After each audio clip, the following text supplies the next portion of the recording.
Bienvenue à l'Église 180. Si vous êtes ici pour la première fois, sachez que ça nous fait plaisir de vous accueillir et qu'on espère vraiment que votre expérience parmi nous sera des plus agréables. Aujourd'hui, vous allez entendre un discours simple et actuel au sujet de la Bible. Vous pourrez aussi apprécier une musique positive, contemporaine, imprégnée de foi et d'espoir, le tout dans une ambiance décontractée, tout en savourant un bon café. Les dimanches matins, nous offrons aussi un service à l'enfance afin que vos enfants aient du plaisir, soient en sécurité et que vous ayez l'esprit tranquille tout au long de l'événement. Pour ne rien manquer, suivez-nous sur notre page Facebook ou visitez notre site Web. Au nom de toute l'équipe de l'Église 180, bonne rencontre!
Hey, bonjour tout le monde, vous allez bien?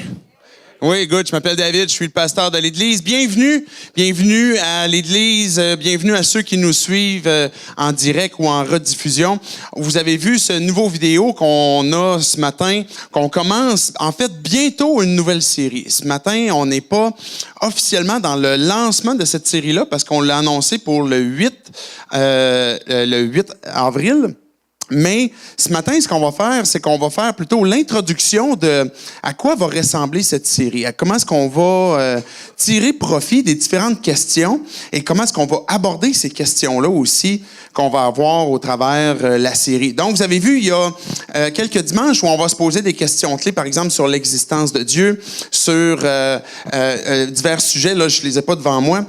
Entre autres, par exemple, aussi en ce qui concerne la Bible, en ce qui concerne la création, en ce qui concerne, par exemple, est-ce que Dieu est contre la sexualité? Et puis, donc, des questions qui, peut-être pour nous, sont colossales, qui sont peut-être difficiles à aborder. Peut-être que vous avez ces questions-là aussi. Et peu importe où vous êtes dans votre recherche, votre découverte de Dieu, ben vous allez avoir un jour ou l'autre des questions. Et ces questions-là peuvent faire partie de votre, évidemment, de votre processus, mais peuvent faire partie aussi des barrières ou des embûches que votre foi peut rencontrer. Et si vous avez cette démarche envers Dieu, peu importe où vous en êtes, ben un jour ou l'autre, les gens vont vous poser la question, ben pourquoi est-ce que tu crois en Dieu? Et qu'est-ce que vous allez répondre? Et surtout, si, par exemple, vous avez un collègue de travail, si c'est, par exemple, des amis à l'école, vous êtes dans un cours de philo et le prof affirme, par exemple, que des grands philosophes ont déclaré que Dieu est mort, que Dieu n'existe pas, des grands scientifiques disent que Dieu n'existe pas. Qu'est-ce que vous faites avec ces questions-là? Et quand que vous les avez, si on vous les pose pas, ben un jour ou l'autre, c'est peut-être vous-même qui vous posez cette question-là. Et votre foi va se confronter à ces nouvelles peut-être réflexions, si c'est pour vous nouveau. Et surtout, si par exemple que vous êtes confronté avec un collègue de travail ou un ami, et puis avec ces questions-là, et que vous affirmez par exemple que vous avez décidé de placer votre foi en Jésus, que vous croyez qu'il est mort, ressuscité, et que vous le suivez, et que Jésus est le maître de votre vie. Ça se peut qu'on va vous poser la question, mais comment tu fais? Comment est-ce que tu fais pour donner confiance à un Dieu qu'on voit pas, que les gens voient pas, qu'on n'entend pas, et qu'en plus, non seulement tu lui fais confiance, mais que tu acceptes qu'il soit le maître de ta vie? Alors, ces questions-là vont arriver certainement un jour ou l'autre. Et qu'est-ce que vous répondez? Si vous avez placé votre foi en Dieu, si vous êtes en train de la placer, ben, qu'est-ce que vous allez répondre si, justement, on vous demande de répondre de cette espérance-là que vous avez et puis surtout de cette soumission que vous avez envers un Dieu que vous n'avez pas vu, que vous n'avez pas entendu? Sur quoi doit reposer votre foi? quand on est devant le choix de dire, bon, est-ce que je fais confiance à Dieu? Est-ce que je décide de croire en Dieu ou je décide de croire que Dieu n'existe pas? Mais à ce moment-là, peut-être qu'on se dit, ben, peut-être que pour croire, il faut que je fasse un suicide intellectuel. Il faut que j'arrête de penser et que je dois arrêter d'avoir une réflexion intelligente à l'égard de Dieu. Et puis, je vais juste tout simplement croire que ça existe, que Dieu existe, puis je vais le suivre. Mais vraiment, est-ce que c'est ce que Dieu demande? Si Dieu existe, est-ce que Dieu demande, ben, faites un suicide intellectuel et puis que les réflexions que vous avez, puis le processus intelligent qu'il peut y avoir dans votre cerveau, ben, qui cesse pour que vous puissiez justement tout simplement croire sans comprendre ce qu'il en découle.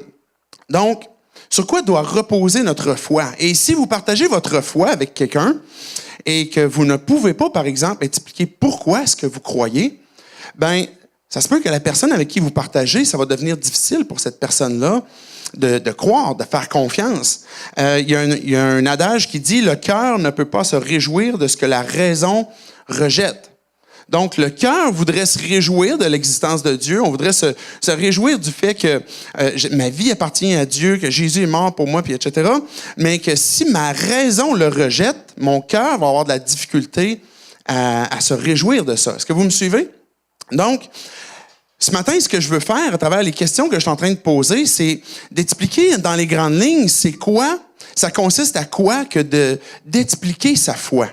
Ça consiste à quoi que de répondre de sa foi dans une façon logique, dans une façon où ce qu'on peut apporter certains arguments pour expliquer, voici pourquoi je crois en Dieu, voici pourquoi je crois en Jésus. Et donc, on va se poser la question tout simplement, qu'est-ce que c'est? Le terme que je vais utiliser, c'est apologétique. Okay? C'est un grand terme. Dans le fond, ce que ça veut dire, c'est la défense de la foi chrétienne. Comment est-ce que l'apologétique, la défense de la foi chrétienne, on peut la comprendre et finalement qu'on peut aussi l'utiliser pour expliquer cette confiance, cette espérance que l'on a en Dieu. Fait que ce que je vais faire, je vais tout simplement prier que Dieu puisse venir diriger nos pensées, diriger nos cœurs, et puis qu'on puisse être touché par son esprit d'une façon personnelle, mais d'une façon collective aussi, pour qu'en Église, on puisse être raffermi dans notre foi et qu'on puisse aussi avoir une approche adéquate selon Dieu. Dieu, on veut te dire merci premièrement pour cette opportunité que tu nous donnes de pouvoir te connaître, de pouvoir écouter qu'est-ce que tu as à dire, de pouvoir, Dieu, continuellement te découvrir cette vie que tu veux nous donner. On te donne ce temps entre tes mains pour que tu puisses, par ton esprit, venir parler à nos cœurs, venir renforcer notre foi. Dieu, plusieurs d'entre nous, on a ces questions, on a ces doutes des fois, et puis on veut savoir qu'est-ce que tu as à répondre. Comment est-ce qu'on peut comprendre que cette foi, cette confiance que l'on peut avoir en toi, elle est intelligente. C'est dans ton nom de ton Fils Jésus, par qu'on t'a pris. Amen. Amen. Donc, je commence avec un premier verset qui est dans 1 Pierre 3, le verset 15.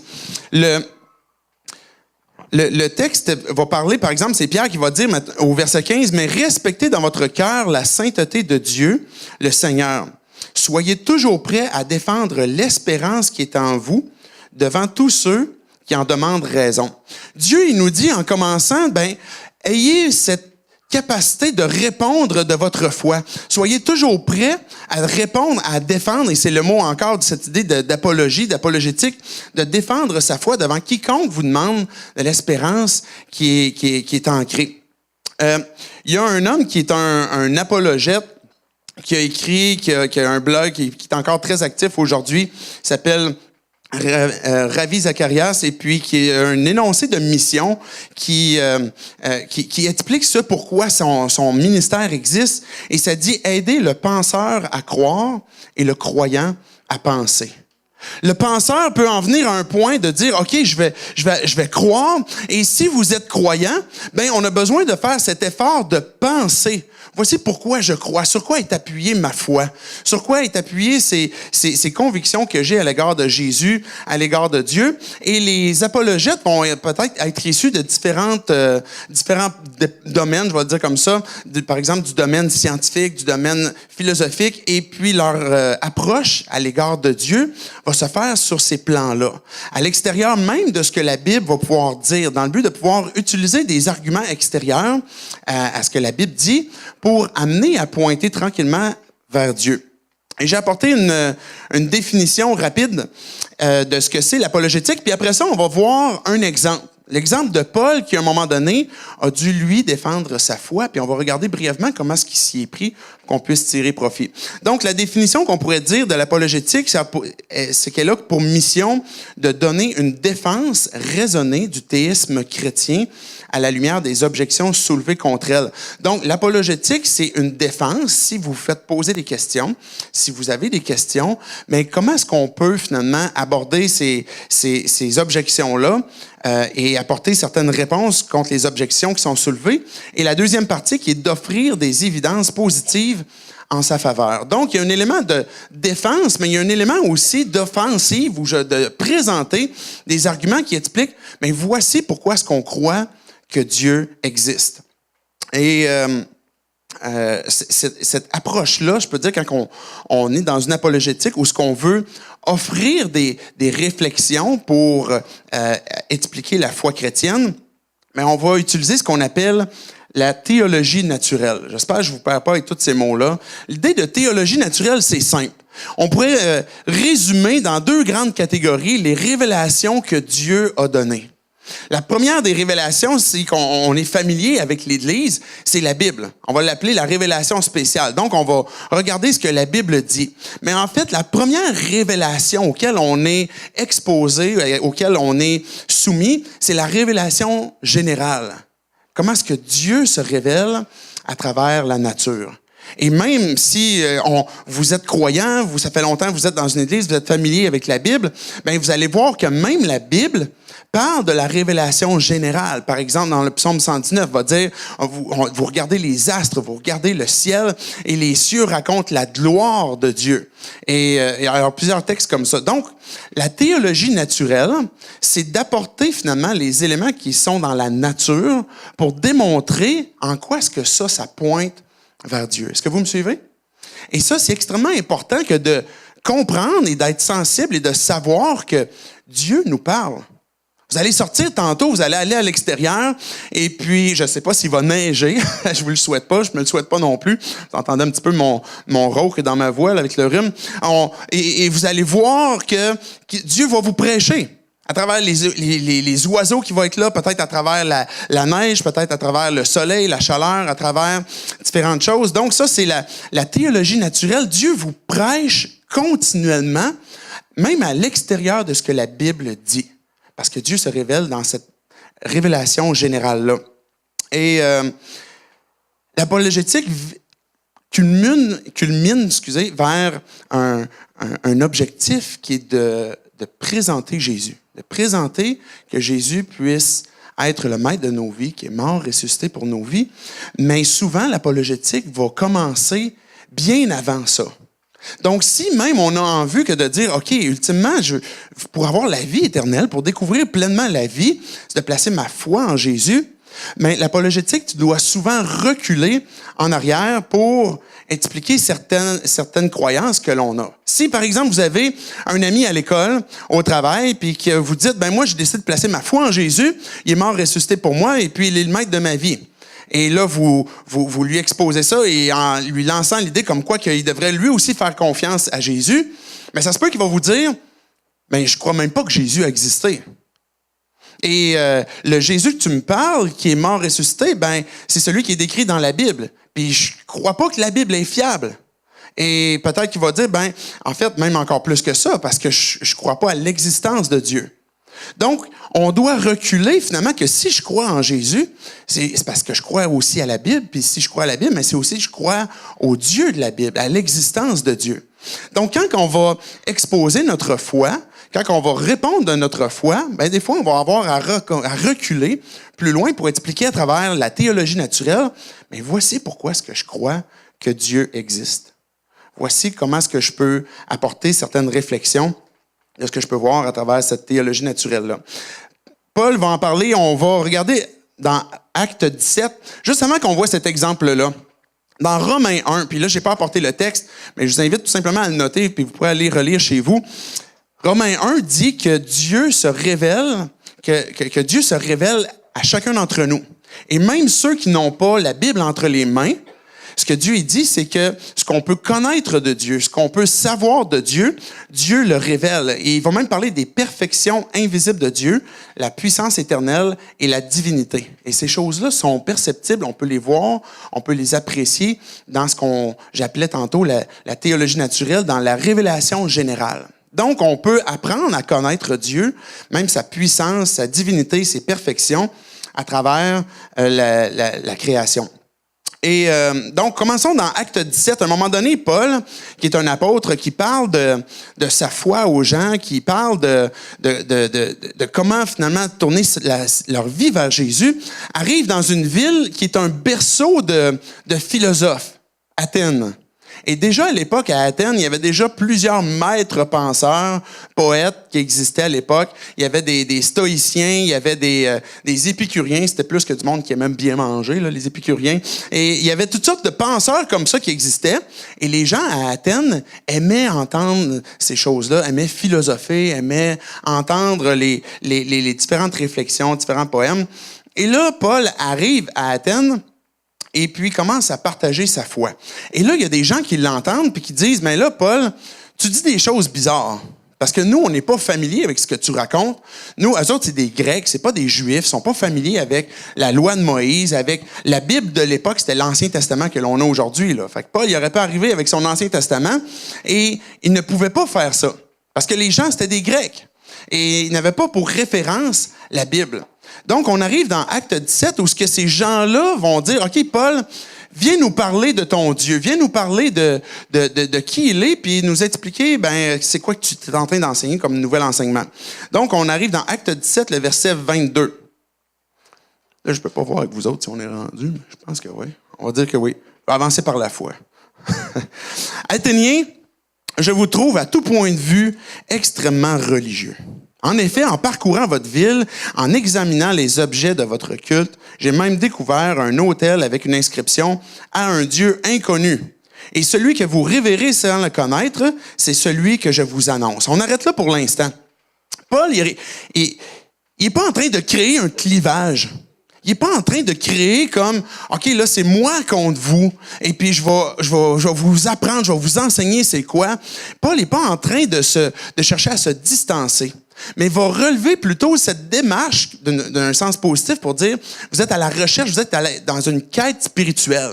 Et ça, c'est une bonne chose. C'est une belle et bonne chose. Et puis, j'ai même vu que vous êtes extrêmement religieux, à un point tel que vous avez fait même une affiche comme « à un Dieu inconnu ». Ben moi, je vais vous parler de ce Dieu-là que vous connaissez pas, que j'aimerais vous présenter. Donc, il va relever la quête spirituelle. Il y a dans le cœur de l'homme la pensée de l'éternité que la Bible dit.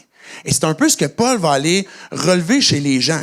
Je veux dire, vous avez cette pensée de l'éternité, vous avez une quête spirituelle, vous avez besoin de cette recherche-là. Et là, il va continuer au verset 24. Le Dieu qui a fait le monde et tout ce qui s'y trouve est le Seigneur du ciel et de la terre. Il n'habite pas dans des temples faits par la main de l'homme. Il n'est pas servi par des mains humaines comme s'il avait besoin de quoi que ce soit. Lui qui donne à tous la vie, le souffle et toute chose. On arrête là encore pour un instant. Ce que Paul est en train de faire, si vous avez remarqué, il n'a pas sorti son Ancien Testament, il n'a pas sorti encore sa Bible. Et ce qui va faire référence, c'est à ce que je parlais tantôt, la théologie naturelle. Le Dieu qui a créé le ciel et la terre. Celui qui donne la vie, le mouvement et l'être. Dans une approche apologétique avec la théologie naturelle, il y a 4 aspects qui peuvent être relevés. Et là, pas besoin de toutes les noter, mais juste pour que vous puissiez apprécier ce que Paul est en train de faire. Les 4 aspects, c'est que la révélation générale va parler de la création. On va regarder la création, comment est-ce que ça parle de Dieu. Et c'est ce que Paul vient de faire. Celui qui a créé le ciel et la terre. Le deuxième aspect, la révélation générale, Dieu va se révéler à travers l'humanité. Donc, la Bible dit, par exemple, qu'on est créé à l'image de Dieu.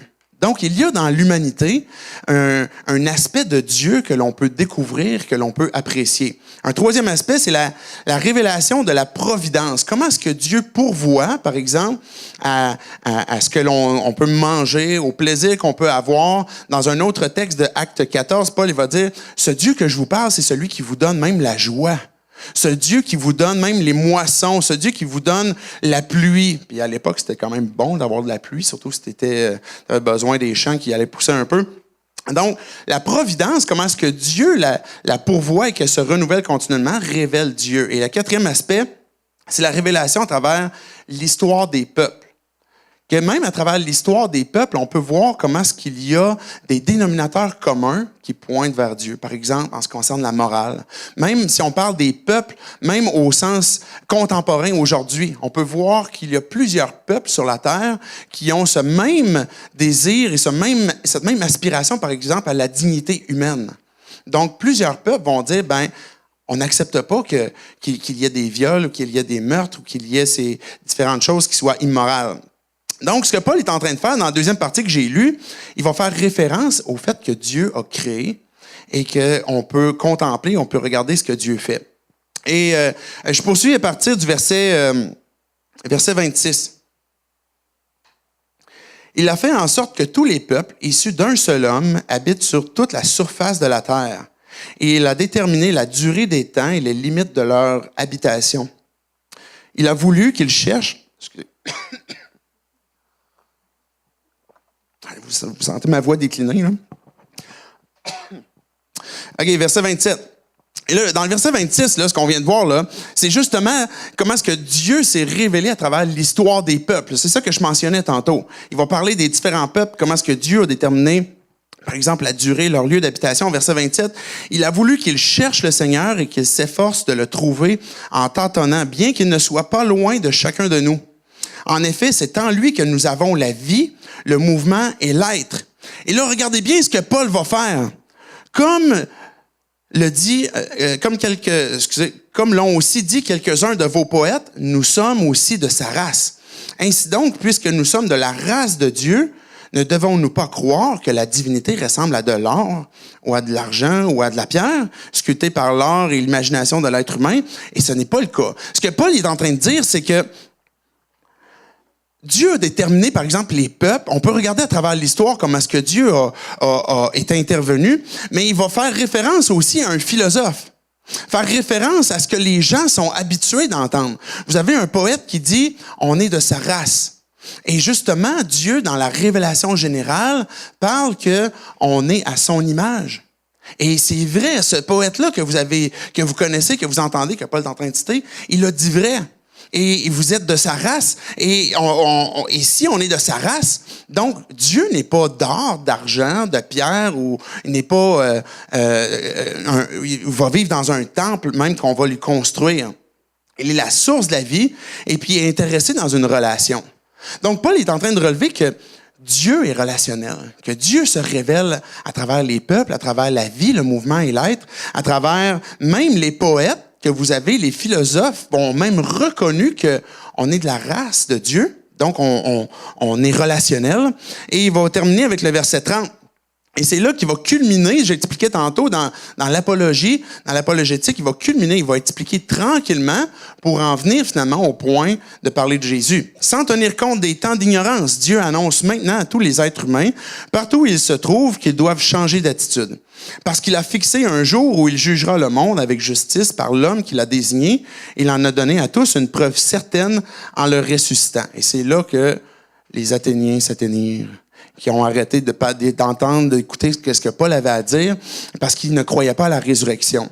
Et il y a quand même des gens qui ont cru. Mais Paul est en train de culminer pour parler finalement de Jésus et qui va culminer vers l'Évangile, la vie, la mort, la résurrection de Jésus-Christ.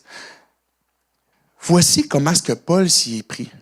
La raison pour laquelle on est en train d'exposer ça, c'est que, pas dimanche prochain, parce que dimanche prochain, c'est notre événement de Pâques, le Back to Church, mais le dimanche suivant, on va avoir cette série qui va commencer où on va aborder des questions.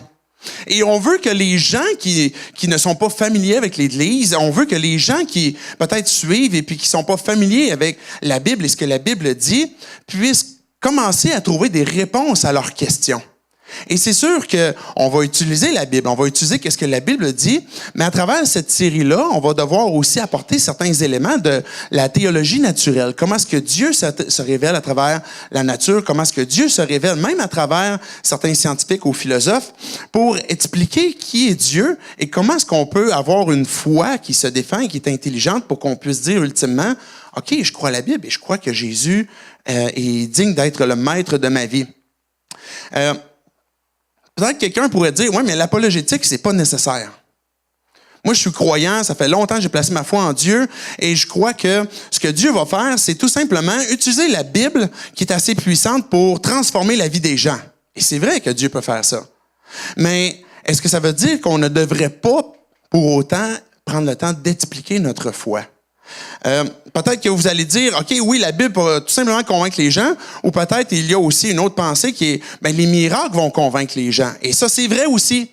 Dieu fait des miracles. Dieu transforme des vies. Dieu guérit des gens. Et puis, des miracles se produisent. Et c'est vrai que Dieu a amené à la foi des gens qui ont vu, qui ont goûté, qui ont expérimenté des miracles. Mais l'apologétique est aussi un autre moyen pour découvrir qui est Dieu et découvrir les réponses que l'on a. Et pour faire une transition avec la série qu'on vient de terminer, Encre rouge, je vous apporte une parabole. Dans Matthieu. J'ai décidé de la garder pour aujourd'hui, cette parabole-là, parce que je la trouve vraiment intéressante. Et je ne vais pas l'expliquer de long en large. Mais la parabole va démontrer qu'il y a deux types de personnes. Matthieu, chapitre 13, versets 44 à 46. Le royaume des cieux ressemble encore à un trésor caché dans un champ. L'homme qui l'a trouvé le cache et dans sa joie, il va vendre tout ce qu'il possède et achète ce champ. Deuxième parabole. C'était juste un verset, celle-là. Le royaume des cieux ressemble encore à un marchand qui cherche des belles perles.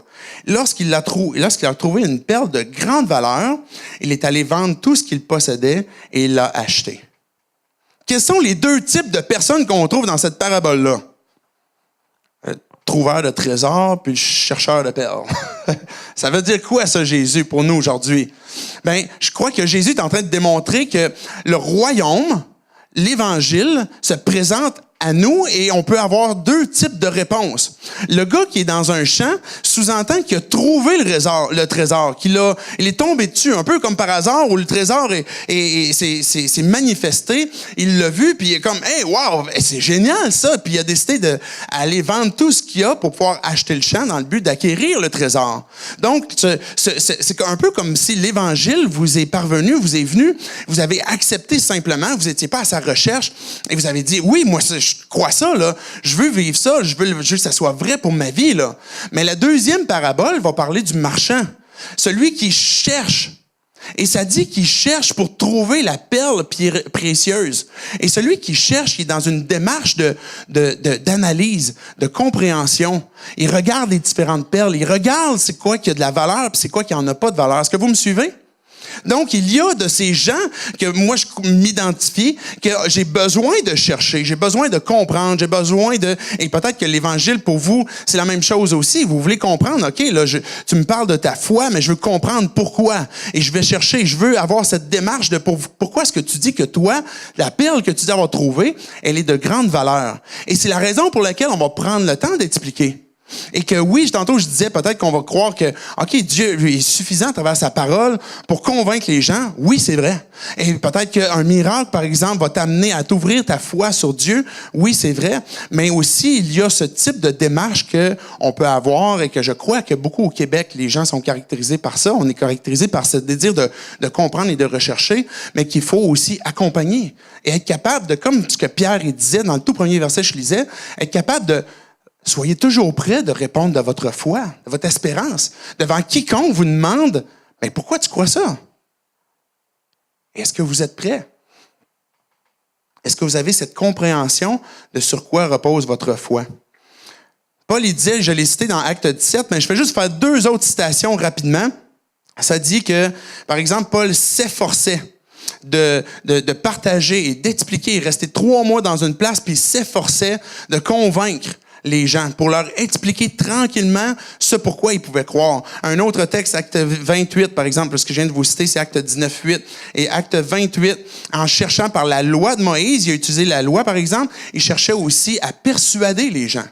Donc, il y a un effort de prendre le temps d'expliquer, puis voici sur quoi repose la foi. Et c'est la raison pour laquelle on aborde cette série-là dans 2 dimanches, avec le désir de répondre à certaines questions et de différentes façons aussi.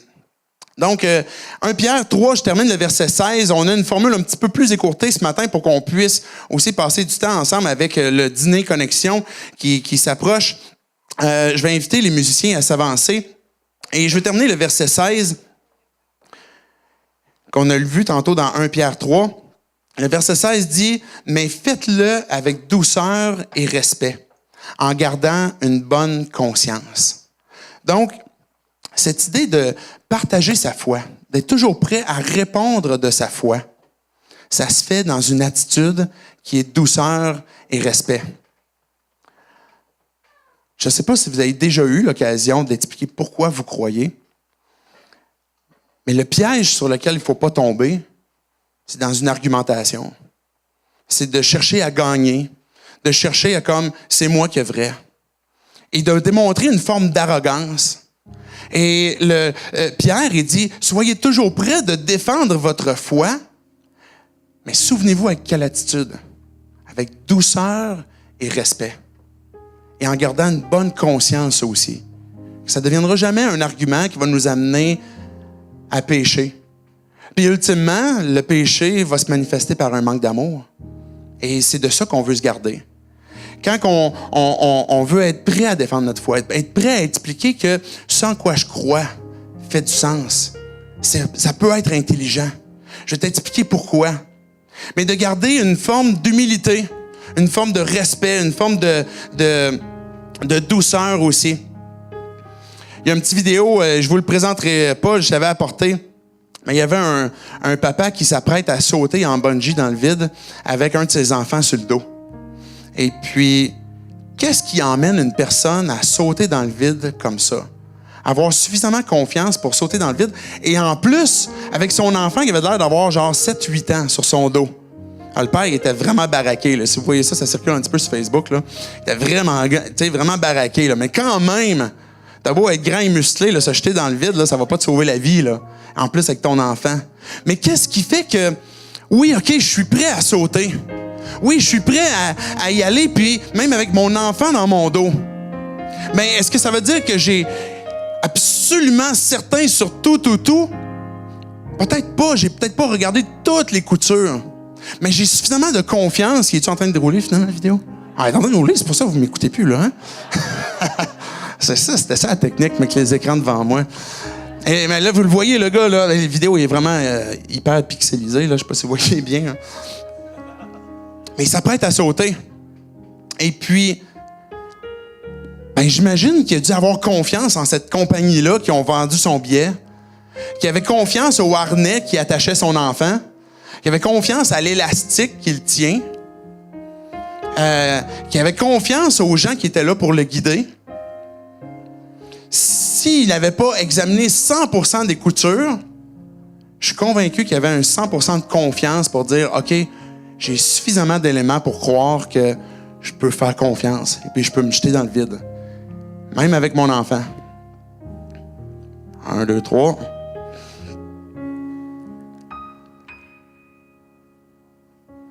C'est long quand on attend après lui. Hein? Et l'élastique n'a pas cassé.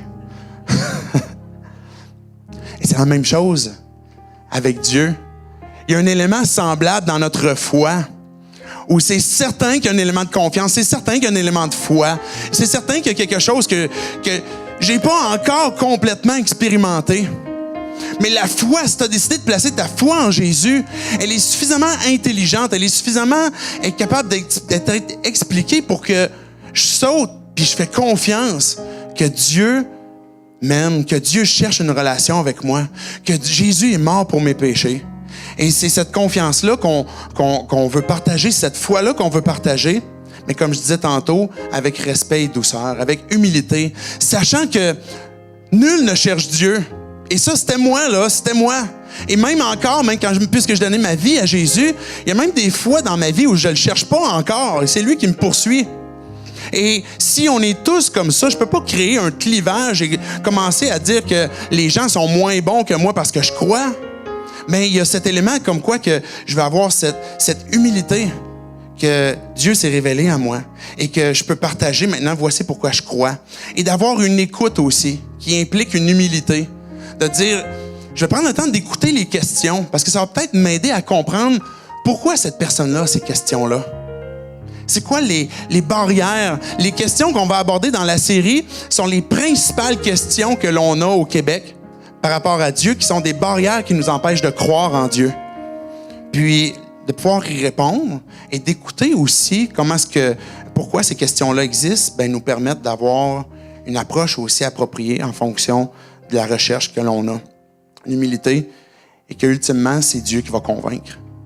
Que c'est pas à nous à convaincre, qu'on est des témoins de ce que Dieu fait dans nos vies. Ça fait l'introduction de ce qu'on va voir à partir du 8 avril et de comment on va procéder et de pourquoi on va procéder, par exemple, en utilisant la théologie naturelle et évidemment aussi la Bible pour répondre à ces questions-là. Je vais prier tout simplement et puis après ça, on va faire place à la louange. Dieu, on veut te dire merci encore une fois pour ta parole, pour ce temps qu'on peut avoir ce matin, Dieu qui peut-être vient placer dans nos têtes un peu plus de compréhension de comment répondre de notre foi. Peut-être certaines réponses un peu plus intellectuelles pour comprendre comment est-ce que tu te révèles à travers ta parole, mais comment tu te révèles aussi avec la nature que tu as placée autour de nous, avec cette image que tu as placée aussi en nous, puis qu'on peut te découvrir. Dieu, je te prie pour notre Église, je te prie pour chacun d'entre nous que tu puisses venir fortifier notre foi, que tu puisses nous donner, Dieu, de pouvoir te faire confiance de plus en plus, de t'obéir et de te suivre et qu'on puisse être cette Église qui va rayonner pour l'avancement de ton royaume. C'est dans le nom de Jésus qu'on prie ces choses. Amen.